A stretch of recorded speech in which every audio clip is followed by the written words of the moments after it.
Hi అండి. Good morning. Today నా mini vlog మీతో షేర్ చేస్తా. ఒకవైపు బాయిల్ వాటర్, మరొక వైపు పాలు మరిగించి కొంచెం తీసేసి టీ అయితే పెట్టేసుకున్నానండి. అలాగే ఈ గ్యాప్‌లో క్యారెట్ అయితే తరిగి పెట్టుకున్నాను. అలాగే రైస్ ఉడికిపోయింది వార్చేసానండి. అలాగే రసం కూడా పోపైతే వేసేసాను.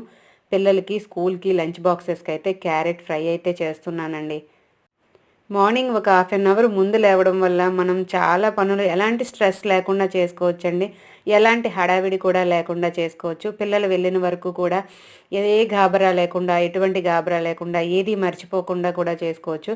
అది మనం ముందు ఒక అరగంట ముందు లేస్తే పనులన్నీ సజావుగా సాగుతాయండి. అలాగే పిల్లలైతే స్కూల్‌కెళ్ళిపోయారు. ఒక్కసారి ఇల్లంతా తుడిచేసి, అలాగే బెడ్స్ కూడా సర్దేసి పెట్టేసుకున్నానండి. ఇంట్లో పని అంతా అయిపోయిన తర్వాత ఒక్కసారి మేడపైకైతే వెళ్ళానండి ఎండొచ్చిందని. అలాగే ఓ 10 నిమిషాలు అటు ఇటు వాక్ చేసేసి, మొక్కలకైతే వాటర్ పోసేసి, కొంచెం కలుపు మొక్కలుంటే తీసేశానండి. ఇదండి టుడే నా మినీ వ్లాగ్.